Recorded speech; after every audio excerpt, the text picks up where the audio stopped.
ನಮಸ್ಕಾರ, very good morning. ನಾನು ಹರೀಶ್ ನಾಗರಾಜು. ಈಗಂತೂ ಈ ಟೈಗರ್ದೇ ಸುದ್ದಿ. ಡ್ರೋನ್ ಕಣ್ಣಿಗೂ ಸಿಗ್ತಾ ಇಲ್ಲ ಈ ಟೈಗರ್. ಎಲ್ಲಿದೆ ಕೊಡಗಿನ ಆ ಹುಲಿರಾಯ ಅಂತ ಹುಡುಕ್ತಿದ್ದಾರೆ. ನೀವೆಲ್ಲೂ ನೋಡಿರದ ಕೂಂಬಿಂಗ್ ದೃಶ್ಯವನ್ನ ನಾವು ನಿಮಗೆ ತೋರಿಸ್ತೀವಿ.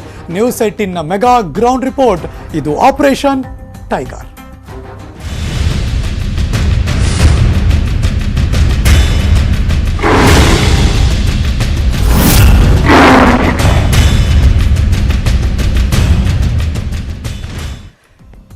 ಹುಲಿ ಹುಡುಕಬೇಕು, ತುಂಬಾ ಜನ ಇದ್ದಾರೆ, ಕೂಂಬಿಂಗ್ ಆಪರೇಷನ್ ನಡೀತಿದೆ ಅಂತ ಕೇಳೋಕೆ ಚೆನ್ನಾಗಿರುತ್ತೆ.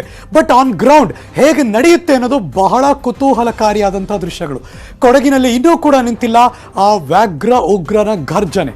ಪೊನ್ನಂಪೇಟೆಯ ಹಳ್ಳಿಗಳಲ್ಲೂ ಕೂಡ ತಲಾಶ್ ಮಾಡ್ತಿದ್ದಾರೆ. ಆಪರೇಷನ್ ಟೈಗರ್, ಇಂಚು ಮಾಹಿತಿ. Breaking news.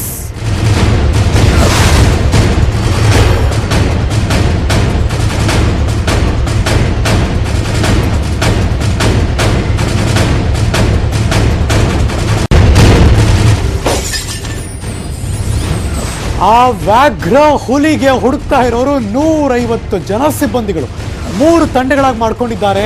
ಹುಲಿಗೋಸ್ಕರ ಹುಡುಕ್ತಾ ಇದ್ದಾರೆ. ಭಯಕ್ಕೆ ಮುಕ್ತಿ ಕೊಡ್ತಾರಾ ಆ ಎಲ್ಲ ಶಾರ್ಪ್ ಶೂಟರ್ಸ್ ಅನ್ನೋದು ಅಲ್ಲಿನ ಸ್ಥಳೀಯರು ಈಗ ಕೇಳ್ಕೊಳ್ತಿರುವಂಥ ಮಾತು.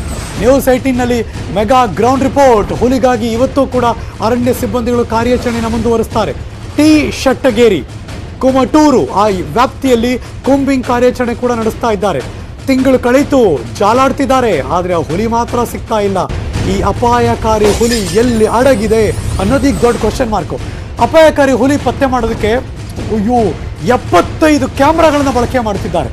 ಎಲ್ಲಿ ಯಾವ ಸಂದಿಲಿ ಹೇಗಿದೆಯೋ ಗೊತ್ತಿಲ್ಲ, ಬಟ್ ಡ್ರೋನ್ ಕ್ಯಾಮ್ರಾಗಳು ಆಪರೇಟ್ ಆಗ್ತಾ ಇದೆ. 150 ಜನ ಸಿಬ್ಬಂದಿಗಳು ಹುಡುಕ್ತಿದ್ದಾರೆ. ಆನೆ ತಗೊಂಡೋಗಿ ಹುಡುಕ್ತಿದ್ದಾರೆ. ಬೆಳ್ಳೂರು, ಶೆಟ್ಟಗೇರಿ ಸುತ್ತಮುತ್ತ ಎಲ್ಲ ಕಡೆ ಕ್ಯಾಮ್ರಾವನ್ನು ಫಿಕ್ಸ್ ಮಾಡಿದ್ದಾರೆ. ಫೆಬ್ರವರಿ 24ನೇ ತಾರೀಕು ಕ್ಯಾಮ್ರಾ ಕಣ್ಣಿಗೆ ಬಿದ್ದಿತ್ತು ಈ ಹುಲಿ. ಅದಾದ್ಮೇಲೆ ಎಲ್ಲೂ ಕೂಡ ಪತ್ತೆ ಆಗಿಲ್ಲ. ಅಪಾಯಕಾರಿ ಹುಲಿ ಪತ್ತೆಗೋಸ್ಕರ ಡ್ರೋನ್ ಬಳಕೆ ಮಾಡ್ತಿದ್ದಾರೆ. ಬಿಕಾಸ್ ಏರಿಯಲ್ ವ್ಯೂನಲ್ಲಿ ಓಡಾಡ್ತಾ ಇದ್ರೆ ಗೊತ್ತಾಗ್ಲಿ ಅಂತ. ಸೊ ಬೆಳ್ಳೂರು, ಶೆಟ್ಟಗೇರಿ ಸುತ್ತಮುತ್ತಲ ಅರಣ್ಯ ಪ್ರದೇಶದಲ್ಲಿ ಹುಡುಕಾಟ ಜೋರಾಗಿ ನಡೀತಾ ಇದೆ. ವಿರಾಜಪೇಟೆ ACF ರೋಶಿನಿಗೆ ಆಪರೇಷನ್ ಜವಾಬ್ದಾರಿ ಕೊಡಲಾಗಿದೆ. ಹಾಗಾಗಿ ಎಲ್ಲ ಕಡೆ ಹುಡುಕ್ತಿದ್ದಾರೆ, ಅಬ್ಸರ್ವ್ ಮಾಡ್ತಿದ್ದಾರೆ. ಡ್ರೋನ್ ಮೂಲಕ ಒಂದು ಸಣ್ಣ ಕುರುಹುಸಿಕರು ಕೂಡ ಕಾಯ್ತಿರ್ತಾರೆ. ಹುಲಿ ಹೆಜ್ಜೆಗಳನ್ನು ಅಬ್ಸರ್ವ್ ಮಾಡ್ತಿರ್ತಾರೆ. ಎಕ್ಸ್ಪರ್ಟ್ಗಳು ಬಂದಿದ್ದಾರೆ. ಚಾಮರಾಜನಗರ ಬಿಳಿಗಿರಂಗನ ಬೆಟ್ಟದ ಹತ್ರ ಸೋಲಿಗರು ತುಂಬ ಜನ ಇದ್ದಾರೆ. ಅವ್ರನ್ನ ಕರೆಸ್ಕೊಂಡಿದ್ದಾರೆ. ಬಿಕಾಸ್ ಹುಲಿ ಎಲ್ಲೋ ಅದರ ಫುಟ್ ಪ್ರಿಂಟ್ಸ್ಗಳನ್ನ ಬಿಡುತ್ತೆ, ಜೊತೆಗೆ ನೀರು ಕುಡಿಯೋಕೆ ಹೋಗುತ್ತೆ ಅಥವಾ ಇನ್ನೆಲ್ಲೋ ವಾಸ ಇರುತ್ತೆ. ಹಾಗಾಗಿ ಎಲ್ಲೋ ಹತ್ತಿರ ಇರ್ಬೋದು, ಹೇಗಿರ್ಬೋದು, ಹೆಂಗೆ ಇದೆಲ್ಲ ಅದರ ಚಲನ ವಲನಗಳನ್ನು ಅಬ್ಸರ್ವ್ ಮಾಡೋದಕ್ಕೆ ಈ ಎಲ್ಲ ಟೆಕ್ನಾಲಜಿಗಳನ್ನು, ಟೆಕ್ನಿಕ್ಸ್ಗಳನ್ನು, ಅನುಭವ ಇರೋರನ್ನ, ಎಕ್ಸ್ಪರ್ಟೈಸ್ಗಳನ್ನು ಎಲ್ಲರನ್ನೂ ಬಳಸಿ ಹಿಡಿಯೋ ಕೆಲಸ ನಡೀತಾ ಇದೆ. ಕೊಡಗು ಪೊನ್ನಂಪೇಟೆಯಿಂದ ಆ ಎಲ್ಲ ಎಕ್ಸ್ಕ್ಲೂಸಿವ್ ದೃಶ್ಯಗಳು.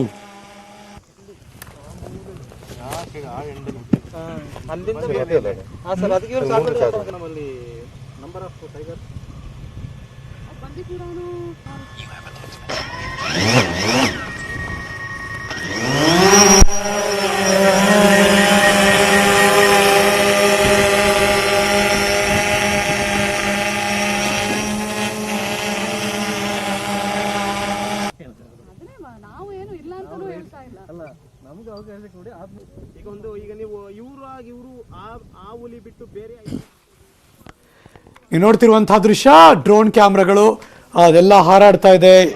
ಎಲ್ಲೆಲ್ಲಿ ಹುಡುಕೋ ಪ್ರಯತ್ನ ನಡೀತಾ ಇದೆ. ಕಾಡು ಒಳಗಡೆ 150 ಜನ ಸಿಬ್ಬಂದಿಗಳು 3 ಭಾಗವಾಗಿ ವಿಂಗಡಣೆಗೊಂಡು, ಅಂದರೆ 3 ಗ್ರೂಪ್ಸ್ ಅವರೆಲ್ಲರೂ ಕೂಡ ಬೆಳ್ಳೂರಿನ ಕೆಂಚ ಆ ಭಾಗದಲ್ಲೆಲ್ಲ ಓಡಾಡ್ತಿದ್ದಾರೆ. ತುಂಬ ಜನರನ್ನ ಬಲಿ ಪಡೆದಂಥ ಈ ಟೈಗರ್ ಅದನ್ನು ಹಿಡಿಯೋದಕ್ಕೆ ಇದೀಗ ಹರಸಾಹಸ. ಎಲ್ಲ ಕಡೆ ಯಾವ್ಯಾವ ಅರಣ್ಯ ಪ್ರದೇಶಗಳಿದೆ ಆ ಎಲ್ಲ ಕಡೆ ಸುತ್ತುವರೆದಿದ್ದಾರೆ, ಹುಡುಕ್ತಾ ಇದ್ದಾರೆ. ಆದರೆ ಇದುವರೆಗೂ ಫೆಬ್ರವರಿ 24 ಆದ್ಮೇಲಿಂದ ಇದುವರೆಗೂ ಯಾರಿಗೂ ಕಾಣಿಸಿಲ್ಲ. ಅದು ಎಲ್ಲಿದೆ ಗೊತ್ತಿಲ್ಲ. ಹುಡುಕೋ ಪ್ರಯತ್ನ ಅಂತೂ ನಡೀತಾ ಇದೆ.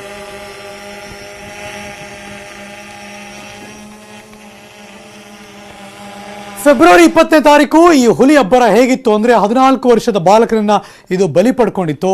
ಅಯ್ಯಪ್ಪನನ್ನ ಕೊಂದಿತ್ತು ಇದೇ ಹುಲಿ. ಫೆಬ್ರವರಿ 21ನೇ ತಾರೀಕು ಮುಂಜಾನೆ ವ್ಯಾಘ್ರನ ಆರ್ಭಟ ಜೋರಾಗಿತ್ತು. ಚಿಣ್ಣಿ ಎಂಬ ವೃದ್ಧೆಯನ್ನ ಕೊಂದು ಹಾಕಿತ್ತು ಇದೇ ಹುಲಿ. ಮಾರ್ಚ್ 5ನೇ ತಾರೀಕು ಈ ಹುಲಿ ದಾಳಿಗೆ 2 ಹಸುಗಳು ಬಲಿಯಾಗಿತ್ತು. ತಾವಳಗೇರಿ ಸುತ್ತಲೂ ಕೂಡ ಹುಲಿಯ ಭೀತಿ ಇತ್ತು. ಮಾರ್ಚ್ 8ನೇ ತಾರೀಕು ಈ ಹಸುವನ್ನು ತಿಂದು ತೆಗಿತ್ತು ಇದೇ ವ್ಯಾಘ್ರ. ಇದೆಲ್ಲವೂ ಕೂಡ ಭಾಗದಲ್ಲಿ ಬಾಲಕನನ್ನು ಕೊಂದಿತ್ತು. ಎಲ್ಲವೂ ಕೂಡ ಒಂದಷ್ಟು ಆತಂಕಕ್ಕೆ ಎಡೆ ಮಾಡಿಕೊಟ್ಟಿದ್ದು. ಹಾಗಾಗಿ ಅಲ್ಲೆಲ್ಲ ಜನ ಸ್ಟ್ರೈಕ್ ಮಾಡಿದ್ರು, ನಮಗೆ ಹುಡ್ಕೊಡಿ ಪ್ಲೀಸ್ ಅಂತೆಲ್ಲ ಕೂಡ ಮಾಡಿದ್ರು. ಪೊನ್ನಂಪೇಟೆ ಸುತ್ತಮುತ್ತ ಆಪರೇಷನ್ ಟೈಗರ್ ಹೇಗೆ ನಡೀತಿದೆ, ನನ್ನ ಸಹೋದ್ಯೋಗಿ ಮಂಜುನಾಥ್ ಅಲ್ಲಿ ಹೋಗಿ ಒಂದು ಗ್ರೌಂಡ್ ರಿಪೋರ್ಟ್ ಕಳಿಸ್ಕೊಟ್ಟಿದ್ದಾರೆ. ಬನ್ನಿ ನೋಡೋಣ. ಓಟಿ ಮಂಜುನಾಥ್.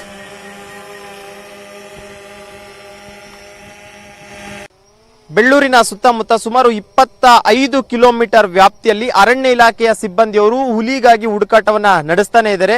ಸತತವಾಗಿ 24-25 ದಿನಗಳಿಂದಲೂ ಕೂಡ ನಿರಂತರವಾಗಿ ಅವರು ಈ ಒಂದು ಮಾನವರ ಸಾವಿಗೆ ಮತ್ತು ಜಾನುವಾರುಗಳ ಸಾವಿಗೆ ಕಾರಣವಾದಂತಹ ಹುಲಿಗೋಸ್ಕರ ತೀವ್ರ ಹುಡುಕಾಟವನ್ನ ಮಾಡ್ತಿದ್ದಾರೆ.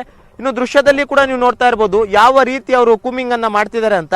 ಯಾಕಂದ್ರೆ ಸುಮಾರು 150 ಜನ ಅರಣ್ಯ ಇಲಾಖೆಯ ಸಿಬ್ಬಂದಿಯವರು ಸುಮಾರು 10-12 ತಂಡಗಳಾಗಿ ವಿಂಗಡಣೆ ಆಗಿಬಿಟ್ಟು ಈ ಒಂದು ಕೂಮಿಂಗ್ ಕೆಲಸವನ್ನು ಮಾಡ್ತಿದ್ದಾರೆ. ಅಂದ್ರೆ ಯಾವುದೇ ಒಬ್ಬ ಸಾರ್ವಜನಿಕರು ಅಥವಾ ಇಲ್ಲಿನ ಗ್ರಾಮಸ್ಥರು ಈ ಒಂದು ಗುರುತುಗಳೇನಾದ್ರೂ ಪತ್ತೆ ಹಚ್ಚಿದಂತ ವೇಳೆಯಲ್ಲಿ ಇವ್ರಿಗೊಂದು ಮಾಹಿತಿಯನ್ನು ಕೊಡ್ತಾರೆ. ಹಿರಿಯ ಅಧಿಕಾರಿಗಳಿಗೆ ಯಾವಾಗ ಮಾಹಿತಿ ಗೊತ್ತಾಗುತ್ತೋ ಹತ್ತಿರವಿರುವಂತಹ ಒಂದು ತಂಡದವರೆಗೆ ಅವರು ಅಸೈನ್ ಮಾಡ್ತಾರೆ. ಇಂಥ ಒಂದು ಪ್ಲೇಸ್ಗೆ ಹೋಗಿ ಈ ರೀತಿಯಂತ ಗುರುತುಗಳು ಚಹರೆಗಳಿದೆ ಅನ್ನೋದ್ರ ಬಗ್ಗೆ ಮಾಹಿತಿ ಇದೆ ಅಂತ ಒಂದು ಮಾಹಿತಿಯನ್ನು ಕೊಡ್ತಾರೆ. ಆ ಒಂದು ಮಾಹಿತಿ ಸಿಕ್ಕಂತ ತಕ್ಷಣವೇ ಓರ್ವ ಶಾರ್ಪ್ ಶೂಟರ್ ಅನ್ನು ಕೂಡ ಅಷ್ಟೇ ಆ ಒಂದು ತಂಡದಲ್ಲಿ ಇಟ್ಕೊಂಡಿರ್ತಾರೆ. ಯಾಕಂದ್ರೆ ಒಂದು ವೇಳೆ ಏನಾದ್ರೂ ಆ ಒಂದು ಹುಲಿ ಕಂಡಂತಹ ಪಕ್ಷದಲ್ಲಿ ಅದನ್ನ ಶೂಟ್ ಮಾಡುವಂತ ಒಂದು ಕೆಲಸವನ್ನು ಕೂಡ ಅಷ್ಟೇ ಆ ಒಂದು ಶಾರ್ಪ್ ಶೂಟರ್ ನಿಂದ ನಡೆಯುತ್ತೆ. ಈ ರೀತಿಯಾಗಿ ನೀವು ನೋಡ್ತಾ ಇರಬಹುದು ಸುಮಾರು ಬೆಳ್ಳೂರಿನ ಸುತ್ತಮುತ್ತವೇ ಸುಮಾರು 3 ತಂಡಗಳಾಗಿ ಕೆಲಸವನ್ನ ನಿರ್ವಹಿಸ್ತಿದ್ದಾರೆ. ಪ್ರತಿಯೊಂದು ಕಡೆ ಕೂಡ ಹೆಜ್ಜೆ ಗುರುತುಗಳನ್ನು ಒಂದಷ್ಟು ಜನ ಹುಡುಕ್ತಾ ಹೊರಟಿದ್ದಾರೆ. ಮತ್ತೊಂದು ತಂಡ ಏನಾದ್ರೂ ಬೇರೆ ರೀತಿಯಂತಹ ಒಂದು ಕುರುಹಗಳು ಸಿಗಬಹುದು ಅನ್ನುವಂಥ ನಿಟ್ಟಿನಲ್ಲಿ ಅವರೆಲ್ಲರೂ ಕೂಡ ಅಷ್ಟೇ ತಮ್ಮ ಕೆಲಸಗಳನ್ನ ಮಾಡ್ತಾ ಇದ್ದಾರೆ. ಜೊತೆಗೆ ಈಗಾಗಲೇ ಹಿರಿಯ ಅಧಿಕಾರಿಗಳು ಕೂಡ ಅಷ್ಟೇ ಈ ಒಂದು ಕೂಮಿಂಗ್ ನಡೆಯುವಂತ ಸ್ಥಳಕ್ಕೆ ಭೇಟಿ ಕೊಟ್ಟಿದ್ದಾರೆ. ಒಂದು ರೀತಿ ಕೂಮಿಂಗ್ ಕೆಲಸಕ್ಕೆ ಅಂತ ಹೋದಂತ ವೇಳೆಯಲ್ಲಿ ಒಂದು ವೇಳೆ ನಾವು ರೆಕಗ್ನೈಸ್ ಮಾಡಿರುವಂತ ಐಡಿ ಹುಲಿಗಿಂತ ಬೇರೆ ಹುಲಿ ಏನಾದ್ರೂ ಸಿಕ್ಕಂತ ವೇಳೆಯಲ್ಲಿ ಅದನ್ನ ನಾವು ಆದಷ್ಟು ರೆಸ್ಕ್ಯೂ ಮಾಡಕ್ಕೆ ಪ್ರಯತ್ನ ಮಾಡ್ತೀವಿ. ಒಂದು ವೇಳೆ ನಮ್ಮ ಮೇಲೆ ಅದನ್ನ ಅಟ್ಯಾಕ್ ಮಾಡಲು ಬಂದಂತ ವೇಳೆ ಅನಿವಾರ್ಯವಾಗಿ ಅದರ ಮೇಲೆ ಕೂಡ ಫೈರ್ ಮಾಡುವಂತಹ ಸಾಧ್ಯತೆಗಳು ಹೆಚ್ಚಾಗಿರುತ್ತೆ ಅಂತ ಹೇಳ್ತಿದೆ. ಮತ್ತೊಂದು ಕೂಡ ನೀವು ನೋಡ್ತಾ ಇರಬಹುದು, ಈಗ ಆ ಒಂದು ಕೆಲವೊಂದು ಹುಲಿಗಳನ್ನ ಈಗ ಕಾಡ್ ಮಧ್ಯಭಾಗದಲ್ಲಿ ಎಲ್ಲಾದ್ರೂ ಓಡಾಟ ಮಾಡ್ತಿದ್ರೆ ಅದನ್ನ ರೆಕಗ್ನೈಸ್ ಮಾಡೋಕೆ ಅಂತಾನೆ ಅದನ್ನ ಗುರುತಿಸೋದಕ್ಕೆ ಅಂತಾನೆ ಒಂದು ಡ್ರೋನ್ ಅನ್ನು ಕೂಡ ಅಷ್ಟೇ ತಂದಿಟ್ಟಿದ್ದಾರೆ. ಅಂದ್ರೆ ಈ ಒಂದು ಡ್ರೋನ್ ಮುಖಾಂತರವಾಗಿ ಕೂಡ ಅಷ್ಟೇ ಒಂದು ಹುಲಿಯ ಒಂದು ರೆಸ್ಕ್ಯೂ ಕಾರ್ಯಾಚರಣೆಯನ್ನ ಮಾಡಲು ಈಗಾಗಲೇ ಎಲ್ಲಾ ರೀತಿಯಂತ ಸಿದ್ಧತೆಗಳನ್ನು ಕೂಡ ಮಾಡ್ಕೊಂತಿದ್ದಾರೆ. ನೀವು ನೋಡ್ತಾ ಇರ್ಬೋದು ಯಾವ ರೀತಿಯಲ್ಲಿ ಆ ಒಂದು ಡ್ರೋನ್ ನ ಮುಖಾಂತರವಾಗಿ ಒಂದು ಕಾರ್ಯಾಚರಣೆಯನ್ನ ಮಾಡ್ತಾರೆ ಅನ್ನೋದನ್ನ ಹಿಂಗ್ ನೀವು ನೋಡ್ಬೋದು. ಈಗ ಒಂದು ಡ್ರೋನ್ ನ ಯಾವ ರೀತಿ ಅವರು ಒಂದು ಕಾಡಿನ ಭಾಗಕ್ಕೆ ಬಿಡ್ತಾರೆ ಅಂತ ಈ ರೀತಿಯಾಗಿ ಡ್ರೋನ್ಗಳನ್ನು ಕೂಡ ಅಷ್ಟೇ ಬಳಸುವಂತಹ ಮುಖಾಂತರವಾಗಿ ಒಂದು ವೇಳೆ ಎಲ್ಲಾದ್ರೂ ಅದರ ಒಂದು ವಾಕ್ ಮಾಡ್ತಿರುವಂತದ್ದಾಗಿರ್ಬೋದು, ಎಲ್ಲಾದ್ರೂ ಓಡಾಟ ಮಾಡ್ತಿರುವಂತದ್ದಾಗಿರ್ಬೋದು, ಈ ರೀತಿಯಾಗಿ ಏನಾದರೂ ಆ ಒಂದು ಹುಲಿ ಓಡಾಟ ಮಾಡ್ತಿದ್ರೆ ಈ ಒಂದು ಡ್ರೋನ್ ನಲ್ಲಿ ಕ್ಯಾಪ್ಚರ್ ಆಗುತ್ತೆ. ಕೂಡಲೇ ಆ ಒಂದು ಕೂಮಿಂಗ್ ಮಾಡ್ತಿರುವಂತ ಟೀಮ್ಗೆ ಆ ಒಂದು ಸ್ಪಾಟ್ ನ ಕೂಡ ಹೇಳ್ತಾರೆ. ಆ ಒಂದು ಸ್ಪಾಟ್ಗೆ ಹೋಗಿ ಆ ಒಂದು ಹುಲಿ ಅಂದ್ರೆ ಇವರು ಏನು ಒಂದು ನಂಬರ್ ಅಂತ ಸಿಕ್ಕಿದೆ ಅದೇ ಒಂದು ನಂಬರ್ ಇರುವಂತ ಹುಲಿ ಏನಾದರೂ ಆದಂತ ವೇಳೆಯಲ್ಲಿ ಅದನ್ನ ಫೈರ್ ಮಾಡುವಂತಹ ಒಂದು ಸೂಚನೆಗಳನ್ನು ಕೂಡ ಹಿರಿಯ ಅಧಿಕಾರಿಗಳು ಕೊಡ್ತಾರೆ. ಕ್ಯಾಮ್ರಾ ಪರ್ಸನ್ ರೈಡು ಜೊತೆ ಮಂಜುನಾಥ್, ನ್ಯೂಸ್ 18 ಕನ್ನಡ, ಕೊಡಗು. ವಿರಾಜಪೇಟೆ ACF ರೋಹಿಣಿಗೆ ಈ ಆಪರೇಷನ್ ಹೊಣೆಯನ್ನು ಕೊಟ್ಟಿದ್ದಾರೆ. ಅಂದ್ರೆ ಆಪರೇಷನ್ ಟೈಗರ್ ಹೊಣೆ. ಆಪರೇಷನ್ ಟೀಮ್ ಜೊತೆಗೆ ಇದ್ದಾರೆ ACF ರೋಹಿಣಿ. ಸೋಲಿಗರ ಸಹಾಯದಿಂದ ಕಾರ್ಯಾಚರಣೆಯನ್ನು ಚುರುಕುಗೊಳಿಸಿದ್ದಾರೆ. Breaking news.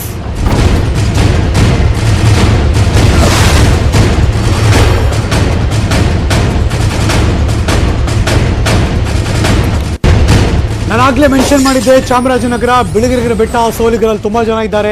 ಒಂದಷ್ಟು ನುರಿತ ಪಳಗಿದ ಪರಿಣಿತಿ ಹೊಂದಿರುವ ಆ ಸೋಲಿಗರನ್ನು ಕರೆಸ್ಕೊಂಡಿದ್ದಾರೆ. ಅವ್ರ ಸಹಾಯದ ಮೂಲಕ ಹುಡುಕೋ ಕೆಲಸ ಮುಂದುವರೆದಿದೆ. ಈ ಇಡೀ ಆಪರೇಷನ್ ಹೊಣೆಗಾರಿಕೆ ACF ರೋಹಿಣಿ ಅವ್ರ ಮೇಲಿದೆ. ಇನ್ನೆರಡು ದಿನಗಳಲ್ಲಿ ಹುಲಿ ಹಿಡಿಯೋ ವಿಶ್ವಾಸವನ್ನು ವ್ಯಕ್ತಪಡಿಸಿದ್ದಾರೆ. ಡ್ರೋನ್ ಬಳಕೆಯಿಂದ ಕಾರ್ಯಾಚರಣೆ ಸಹಕಾರಿಯಾಗ್ತಾ ಇದೆ. ನ್ಯೂಸ್ 18 ಕನ್ನಡಕ್ಕೆ ACF ರೋಹಿಣಿ ಹೇಳಿಕೆ ಕೊಟ್ಟಿದ್ದಾರೆ. ರೋಹಿಣಿ ಅವರು, ಅಂದರೆ ಈ ಆಪರೇಷನ್ ಹೇಗೆ ನಡೀತಿದೆ, ಆಪರೇಷನ್ ಅಪಾಯಕಾರಿ ಹುಲಿ ಬಗ್ಗೆ ಏನೆಲ್ಲ ಮಾಹಿತಿ ಸಿಕ್ಕಿದೆ, ACF ರೋಹಿಣಿ ಅವ್ರ ಜೊತೆ ನನ್ನ ಸಹೋದ್ಯೋಗಿ ಮಂಜುನಾಥ್ ಮಾತಾಡಿಸಿದ್ದಾರೆ. ಬನ್ನಿ ಅವರು ಏನು ಮಾಹಿತಿ ಕೊಟ್ಟರು ಬನ್ನಿ ನೋಡೋಣ. ವಿರಾಜಪೇಟೆಯ AFO ಆಗಿರುವಂತಹ ರೋಹಿಣಿ ಅವರು ಕೂಡ ಈಗಾಗಲೇ ಬಂದಿದ್ದಾರೆ, ಅವ್ರನ್ನ ಮಾತಾಡ್ಸೋಣ. ಮೇಡಮ್, ನೀವು ಕೂಡ ಈ ಘಟನಾ ಸ್ಥಳಕ್ಕೆ ಬಂದ್ರೆ ಏನಾದರೂ ಅಟ್ಲೀಸ್ಟ್ ಕ್ಲೂ ಸಿಕ್ಕಿದೆಯಾ ಈ ಒಂದು ಹುಲಿ ಬಗ್ಗೆ ಇದುವರೆಗೂ? ನಮಗೆ ಈಗ ಸದ್ಯದ ಮಟ್ಟಿಗೆ ಯಾವುದೇ ಹೊಸ ಜಾಡು ಸಿಗ್ತಾ ಇಲ್ಲ. ಯಾಕೆಂದರೆ BRTಯಿಂದ ಸೋಲಿಗರು ಬುಡಕಟ್ಟು ಜನಾಂಗದವರು ಬಂದಿದ್ದಾರೆ. ಅವರು ಜಾಡು ಹಿಡಿಯೋದ್ರಲ್ಲಿ ನಿಸ್ಸೀಮರು. ಸೊ ಅವರು ಒಂದು 5 ಜನ ಬಂದಿದ್ದಾರೆ. ಅವರು ಮತ್ತು ನಮ್ಮ ಸ್ಥಳೀಯ ಸಿಬ್ಬಂದಿಯವರು ಒಡಗೂಡಿ ಈ ಜಾಡು ಹಿಡಿಯುವ ಕಾರ್ಯಾಚರಣೆಯಲ್ಲಿ ಈಗ ಇದ್ದಾರೆ. ಅವರು ಹೇಳೋ ಪ್ರಕಾರ ಇವಾಗ ಹಳೆಯ ಜಾಡೆ ಕಾಣ್ತಾ ಇದೆ, ಹೊಸ ಜಾಡು ಎಲ್ಲೂ ಕಾಣಕ್ಕೆ ಸಿಗ್ತಾ ಇಲ್ಲ ಅಂತ ಹೇಳ್ತಾ ಇದ್ದಾರೆ. ಅದು ಈ ಪ್ರದೇಶದಲ್ಲಿ ಇನ್ನು ನಮಗೆ ಮುಂದಕ್ಕೆ ಎಲ್ಲಾದರೂ ಹೊಸ ಜಾಡು ಯಾರಾದರೂ ಹೇಳಿದ್ರೆ ಇಲ್ಲಿ ಹುಲಿ ಕಂಡಿದ್ದೇವೆ ಅಂತ ಹೇಳಿದ್ರೆ ನಾವು ಮತ್ತೆ ಅಲ್ಲಿ ಹೋಗಿ ಅಲ್ಲಿ ಜಾಡಿನ ಶೋಧನೆ ನಡೆಸ್ತೇವೆ. ಮೇಡಮ್, ಇನ್ನೊಂದು ಪರ್ಟಿಕ್ಯುಲರ್ ಆಗಿ ಕಳೆದ ಎಷ್ಟು ದಿನಗಳಿಂದ ಈ ಒಂದು ಹುಲಿ ಬಗ್ಗೆ ನಿಮ್ಗೆ ಮಾಹಿತಿ ಸಿಗ್ತಾ ಇಲ್ಲ? ಯಾಕಂದ್ರೆ ಪದೇ ಪದೇ ಒಂದು ಜಾನುವಾರನ ಸಾವಾಗ್ತಾ ಇತ್ತು, ಒಂದು ಮನುಷ್ಯನ ಸಾವಾಗ್ತಾ ಇತ್ತು. ಎಷ್ಟು ದಿನಗಳಿಂದ ಈ ರೀತಿಯಾದಂತ ಒಂದು ಘಟನೆಗಳ ಬಗ್ಗೆ ನಿಮ್ಗೆ ಮಾಹಿತಿ ಸಿಗ್ತಾ ಇಲ್ಲ? ನಮಗೆ ಮಾರ್ಚ್ 8ಕ್ಕೆ ಯಾವಾಗ ಒಂದು ಮಾನವ ಹತ್ಯೆ ಆಯಿತು, ಅದಾದಮೇಲೆ ನಾವು ಆ ದಿನ ಕಾರ್ಯಾಚರಣೆ ಮಾಡಿದಾಗ ನಮ್ಮ ಸಿಬ್ಬಂದಿಯವರು ಕಾರ್ಯಾಚರಣೆ ವೇಳೆಯಲ್ಲಿ ಅದಕ್ಕೆ ಗುಂಡೇಟು ಹಾಕಿದ್ದಾರೆ ಅಂತ ಹೇಳ್ತಾ ಇದ್ದಾರೆ. ಅದಾದಮೇಲೆ ನಾವು ಸತತವಾಗಿ ಕಾರ್ಯಾಚರಣೆ ಮಾಡ್ತಾನೇ ಇದ್ದೀವಿ. ನಮಗೆಲ್ಲೂ ಕೂಡ ಅದರ ಕುರು ಸಿಕ್ಕಿಲ್ಲ. ಈಗ ಯಾವ ಹುಲಿ ಅಂದರೆ ನಾವು ಕಾರ್ಯಾಚರಣೆಯಲ್ಲಿ ಏನು ಪತ್ತೆ ಮಾಡೋಕ್ಕೆ ನಾವು ಇಳಿದಿದ್ದೇವೆ ಅದೇ ಹುಲಿನ ಅಥವಾ ಬೇರೆ ಹುಲಿ ಅನ್ನೋದನ್ನು ಕೂಡ ನಮಗೆ ಸ್ಪಷ್ಟವಾಗಿ ಹೇಳಲಿಕ್ಕೆ ಅಸಾಧ್ಯವಾಗಿದೆ. ಆದರೂ ಕೂಡ ನಮಗೆ ಸ್ಟ್ರೇ ಔಟ್ ಆಗಿದಂತಹ ಹುಲಿ ಯಾವುದು ನಮಗೆ ಮೊಟ್ಟ ಮೊದಲನೇ ಬಾರಿಗೆ ಸಿಗುತ್ತೆ ನಾವು ಅದನ್ನು ಕ್ಯಾಪ್ಚರ್ ಮಾಡೋದಕ್ಕೆ ತಯಾರಿದ್ದೀವಿ. ಮತ್ತು ಯಾವುದು ನಮಗೆ ಈ ನರ ಭಕ್ಷಕ ಹುಲಿ ಅಂತ ಏನಿದೆ ನಾವು ಆ ಹುಲಿನೂ ನಾವು ಕ್ಯಾಪ್ಚರ್ ಮಾಡೋದಕ್ಕೆ ಎಲ್ಲ ವಿಧದಲ್ಲೂ ಕೂಡ ನಾವು ಸನ್ನದ್ಧರಾಗಿದ್ದೀವಿ. ಈ ಬೆಳ್ಳೂರು ಸ್ಪಾಟಿಂದ ಅಥವಾ ನಾಲ್ಕೆರೆ ಸ್ಪಾಟಿಂದ ಏರಿಯಲ್ ಡಿಸ್ಟೆನ್ಸ್ ನಾಗರಹೊಳೆಗೆ ತಗೊಂಡ್ರೆ ಹಾರ್ಡ್ಲಿ 4 ರಿಂದ 5 ಕಿಲೋಮೀಟರ್ ಇದೆ ಅನ್ನೋದಾದರೆ ನಾವು ಅರಣ್ಯದ ಅಂಚಿನಲ್ಲೇ ಇದ್ದೇವೆ ಅಂತಲೇ ತಿಳ್ಕೊಬಹುದು. ಸೊ ನಾಗರಹೊಳೆ ರಾಷ್ಟ್ರೀಯ ಉದ್ಯಾನವನ ಏನಿದೆ ಅದು ಹುಲಿ ಸಂರಕ್ಷಿತ ತಾಣನೇ ಆಗಿದೆ. ಬಹಳಷ್ಟು ಹುಲಿಗಳು ದಿನನಿತ್ಯ ಸ್ಟ್ರೇ ಔಟ್ ಆಗ್ತಾನೆ ಇರುತ್ತೆ. ಸೊ ಅವು ವಿಸಿಟಿಂಗ್ ಟೈಗರ್ಸ್ ಅಂತಲೇ ಹೇಳ್ಕೊಬಹುದು. ಬರ್ತವೆ, ಇಲ್ಲಿ ಬೇಟೆಯಾಡಿ ತಿಂದಾದ್ಮೇಲೆ ಮತ್ತೆ ವಾಪಸ್ ಅಭಯಾರಣ್ಯಕ್ಕೆ ಹೋಗುವ ಚಾನ್ಸಸ್ಸು ಇದೆ, ಹೋಗ್ತಾನೂ ಇದೆ. ಆದ ಕಾರಣ ನಮಗೆ ನಿರ್ದಿಷ್ಟವಾಗಿ ಇಷ್ಟೇ ಸಂಖ್ಯೆ ಇದೆ ಅಂತ ಹೇಳಿ ನಾನೀಗ ಪ್ರಸ್ತುತ ಲೆಕ್ಕ ಕೊಡೋಕ್ಕಾಗಲ್ಲ. ಓಕೆ, ಇನ್ನೊಂದು, ಈಗ ಒಂದು ಡ್ರೋನ್ ತಂದಿದ್ರ, ಡ್ರೋನ್ ಮುಖಾಂತರ ಯಾವ ರೀತಿ ಕ್ಯಾಪ್ಚರ್ ಮಾಡ್ತೀರಾ ಹುಲಿನ? ಯಾಕಂದ್ರೆ ಒಂದು ಪೊದೆಯಲ್ಲಿ ಕೂತ್ಕೊಂಡಿರುತ್ತೆ, ಅದನ್ನ ಡ್ರೋನ್ ಮುಖಾಂತರ ಕ್ಯಾಪ್ಚರ್ ಮಾಡೋಕೆ ಸಾಧ್ಯನಾ? ನಮಗೆ ಅಂದರೆ ನಾವು ಈಗ ಕಾರ್ಯಾಚರಣೆ ಮಾಡುವಾಗ ಸಪೋಸ್ ಅದೆಲ್ಲಾದರೂ ಮೂಮೆಂಟ್ಸ್ ಕಂಡ್ರೆ ನಮಗೆ ಆ ಡ್ರೋನಲ್ಲಿ ಕ್ಯಾಪ್ಚರ್ ಆಯಿತು ಅಂತಲೇ ಇಟ್ಕೊಳ್ಳಿ, ಆವಾಗ ನಾವು ಅಲರ್ಟ್ ಆಗ್ತೀವಿ, ನಾವು ಪ್ರಿಪೇರ್ ಆಗ್ತೀವಿ ಅನ್ನೋದಾದರೆ ಇದೇ ಜಾಗದಲ್ಲಿ ಹುಲಿ ಇದೆ ಅಂತ. ಸೊ ನಮಗೆ ಕಾರ್ಯಾಚರಣೆಗೂ ಇದು ಕ್ಯಾಪ್ಚರ್ ಮಾಡೋದಕ್ಕೂ ನಮಗೆ ಅನುಕೂಲ ಆಗುತ್ತೆ. ಮೇಡಮ್, ಇನ್ನೊಂದು ಫೈನಲ್ ಕ್ವಶನು, ಒಂದಷ್ಟು ಕಡೆ ನೀವು ಕ್ಯಾಮ್ರಾಗಳನ್ನ ಫಿಕ್ಸ್ ಮಾಡಿದ್ದೀರಾ, ಇನ್ಸಿಡೆಂಟ್ ಆಗಿರೋಂಥ ಪ್ಲೇಸಲ್ಲಿ ಆಗಿರ್ಬೋದು, ಎಲ್ಲ ಒಂದು ಹೆಜ್ಜೆ ಗುರುತು ಸಿಕ್ಕಂಥ ಪ್ಲೇಸ್ ಅಂತ ಆಗಿರ್ಬೋದು, ನೀವೊಂದು ಕ್ಯಾಮ್ರಾಗಳು ಇಟ್ಟಿದ್ದೀರಾ. ಇದುವರೆಗೂ ನೀವು ಹಾಕಿರುವಂಥ ಕ್ಯಾಮ್ರಾದಲ್ಲಿ ಹುಲಿಯ ಗುರುತು ಸಿಕ್ಕಿದೆಯಾ? ಹೌದು, ನಮಗೆ ಕ್ಯಾಪ್ಚರ್ ಆಗಿದ್ದಂಥ ಫೋಟೋಸ್ ಇದೆ ನಮ್ಮ ಹತ್ರ. ಪ್ರತಿ ಹುಲಿಗೂ ಕೂಡ ಒಂದು ID ಇರುತ್ತೆ. ಆ ಕ್ಯಾಪ್ಚರ್ ಆದಂತಹ ಹುಲಿದು ID ಕೂಡ ನಮಗೆ ಸಿಕ್ಕಿದೆ. ಅದ್ರ ಬಗ್ಗೆ ಹೇಳಬೇಕಾದ್ರೆ ಆ ಹುಲಿಯ ವಯಸ್ಸು ಅಂದಾಜು 10 ರಿಂದ 11 ವಯಸ್ಸು ಅಂತ ನಮ್ಮ ತಾಂತ್ರಿಕ ವರದಿ ಹೇಳ್ತಾ ಇದೆ. ಸೊ ನಮ್ಮಲ್ಲಿ ಅದರ ವರದಿ ಕೂಡ ಇದೆ. ಓಕೆ, ಈಗ ನೀವು ಒಂದು ID ಗುರ್ತಾಗಿದೆ, ಇಂಥದ್ದೇ ಹುಲಿ ಅಂತಲೂ ಗೊತ್ತಾಗಿದೆ ಅಂತ ಹೇಳ್ತೀರಾ. ಆ ಹುಲಿ ಬಿಟ್ಟು ಬೇರೆ ಹುಲಿ ನಿಮಗೆ ಕೂಮಿಂಗ್ ಹೋಗುವಂಥ ಟೀಮ್ಗೆ ಸಿಕ್ತು ಅನ್ಕೊಳ್ಳಿ, ಆ ಟೈಮ್ನಲ್ಲಿ ಅದಕ್ಕೆ ಶೂಟ್ ಮಾಡೋಕ್ಕೆ ಪರ್ಮಿಷನ್ ಕೊಡ್ತೀರಾ ಇಲ್ವಾ? ಶೂಟ್ ಮಾಡೋದಕ್ಕೆ ನಮಗೆ ಸಿಕ್ಕಿದ್ದು ಅದು ಯಾವುದೋ ID ಆಗಿದೆ ಆ ಹುಲಿಗೆ. ಈಗ ಸಪೋಸ್ ನಮಗೆ ಕೂಮಿಂಗ್ ಆಕ್ಟಿವಿಟಿ ಮಾಡಿದಾಗ ಬೇರೆ ಹುಲಿ ಕ್ಯಾಪ್ಚರ್ ಆಯ್ತಂದ್ರೆ ಅದನ್ನು ನಾವು ಖಂಡಿತವಾಗಿ ಅದನ್ನು ನಮ್ಮ ಸುಪರ್ದಿಗೆಗೆ ತಗೊಂಡು ನಮ್ಮದು ಕೂರ್ಗಳ್ಳಿಯಲ್ಲಿ ಒಂದು ರೆಸ್ಕ್ಯೂ ಸೆಂಟರ್ ಇದೆ, ಅದಕ್ಕೆ ಅಲ್ಲಿ ನಾವು ಅದನ್ನು ಸ್ಥಳಾಂತರ ಮಾಡಿಬಿಡ್ತೇವೆ. ಸುಪರ್ದಿಗೆ ತಗೊಳ್ಳೋದು ಅಂದ್ರೆ ಯಾವ ರೀತಿ ತಗೊಂತೀರಾ? ಈಗ ಫೈರ್ ಮಾಡಬೇಕು ಅಥವಾ ಅದಕ್ಕೆ ಮೂರ್ಛೆ ಬರೋ ರೀತಿ ಒಂದು ಇಂಜೆಕ್ಷನ್ ಮಾಡಬೇಕು, ಆನ್ ದಿ ಸ್ಪಾಟ್ ಒಂದು ಗನ್ ತಗೊಂಡು ಹೋಗ್ತಿರ್ತಾರೆ ನಿಮ್ಮವರು, ಗನ್ನಲ್ಲೇ ಫೈರ್ ಮಾಡಬೇಕು, ಗನ್ನಲ್ಲಿ ಫೈರ್ ಮಾಡಿದ್ರೆ ಡೆತ್ ಆಗುತ್ತದು. ಯಾವ ರೀತಿ ಅದನ್ನು ನಿಮ್ಮ ಸುಪರ್ದಿಗೆ ತಗೊಳ್ತೀರಾ? ಇದು ಸ್ವಲ್ಪ ಕ್ಲಿಷ್ಟಕರವಾದ ಪ್ರಶ್ನೆ ಅಲ್ವಾ? ಹೆಂಗ್ ತಗೊಂತೀರಾ ಅಂತ ಅದನ್ನ? ಈಗ ನೋಡಿ, ಹುಲಿದು ಆಕ್ಚುಲಿ ಆಕ್ಟಿವಿಟಿ ಜಾಸ್ತಿ ಇರೋದು ರಾತ್ರಿ. ಅದು ರಾತ್ರಿ ವೇಳೆಯಲ್ಲಿ ಬಹಳ ಆಕ್ಟಿವ್ ಆಗಿರುವಂಥದ್ದು. ಮತ್ತು ಈ ಪ್ರದೇಶವನ್ನು ನೀವು ತಗೊಂಡ್ರೆ ಈ ಪ್ರದೇಶದಲ್ಲಿ ನಿಮಗೆ ಬಯಲಲ್ಲಿ ನಮಗೆ ಎಲ್ಲೂ ಹುಲಿಯ ದರ್ಶನ ಕಾಣೋದು ಬಹಳ ಅಪರೂಪ. ಆದ ಕಾರಣ ಎಲ್ಲಾದರೂ ಸಿಕ್ತು ಅಂತ ಎನ್ಕೌಂಟರ್ ಆಯಿತು ಅಂತಲೂ ಹೇಳಿದರೆ ನಮ್ಮ ಮೇಲೆ ಏನಾದರೂ ಎರಗಿ ಬಂದರೆ ನಮ್ಮ ಆತ್ಮರಕ್ಷಣೆಗಾಗಿ ನಾವು ಅದರ ಮೇಲೆ ಪ್ರಯೋಗ ಮಾಡಲೇಬೇಕಾಗ್ತದೆ. ಇದಿಷ್ಟು ರೋಶಿನಿ ಅವರು ಹೇಳುವಂತಹದ್ದು. ಕ್ಯಾಮ್ರಾ ಪರ್ಸನ್ ರೈಡು ಜೊತೆ ಮಂಜುನಾಥ್, ನ್ಯೂಸ್ 18 ಕನ್ನಡ.